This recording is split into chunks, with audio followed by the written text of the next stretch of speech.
actually think being a lesbian as a CEO has been a huge advantage. More often, we're not in just like standard gender roles. I've had to ask women out. They're like, no, I don't want to talk to you. That's actually a good thing that helps you because you're going to face rejection as an entrepreneur and starting up a business.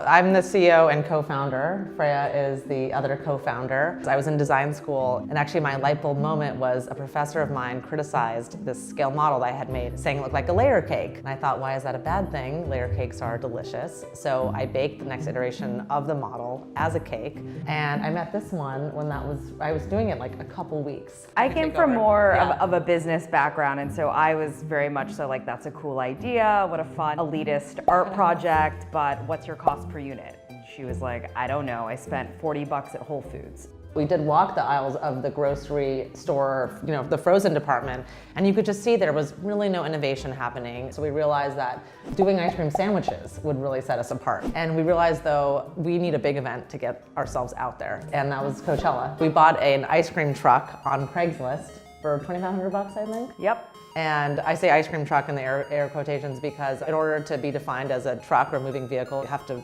drive and move. It had no engine. So how did we get there? Well, we figured out that if we joined AAA Platinum, we got one free 200-mile tow.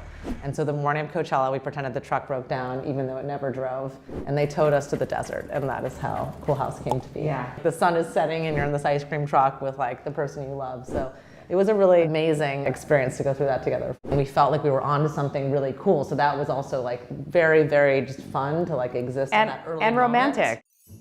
In late 2008, I had never dated or been with a woman before. Like I was 26, like very unsatisfied with the men I was dating. And I was like, maybe it's me, maybe I should experiment with women and see like you kind of, get rid of the variable.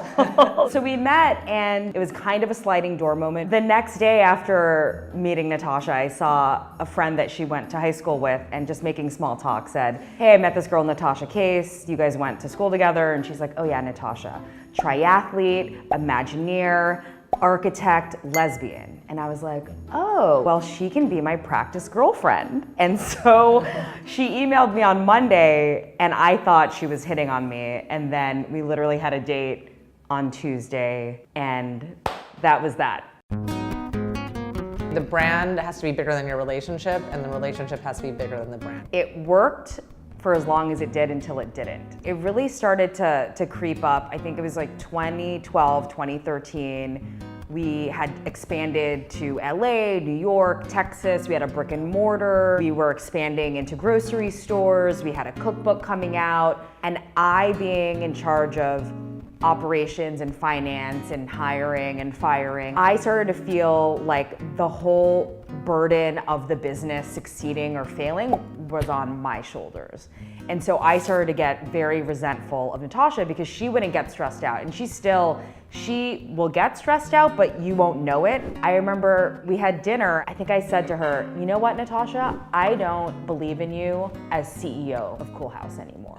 She was like, well, fine, like don't work for Coolhaus anymore. I was like, fine, I quit. And I just like stormed out of the restaurant. Are you sure you stormed out? I think maybe I stormed out. One of us stormed out. Can't remember. We like met back at home and I was in the middle of writing an email to our business partner, Dan, saying, I no longer want to work for Natasha. And she read it and she was like, see, you work for me. And I was like, oh, I no longer want to work with Natasha. Send. No, /with. Oh, okay, sure. Yeah, but that was it. So it was this big that was like the blowout. It never went back from there. I knew that I needed to step down for the sake of our relationship. I don't like to like glaze over it and be like, oh my God, being a mom is so easy, because it's not, but definitely having a business made it easier. This has been the ultimate practice. I like to say we had like 200 babies before Remy. Some of whom I have to say were maybe more babies than Remy is. You see these stories of couples that they retire or their kids go off to college and they're like, what are we gonna do that we like doing together? And they have to kind of figure it out. I feel like we already know exactly what we'll do at that stage. I mean, Natasha's my best friend. I mean, she is my soulmate, and she's also an amazing CEO and mom. It's naive to say like, oh, like, yes, we have it all, but I truly feel like, I kind of feel like we do have it all already, you know, like, yeah. So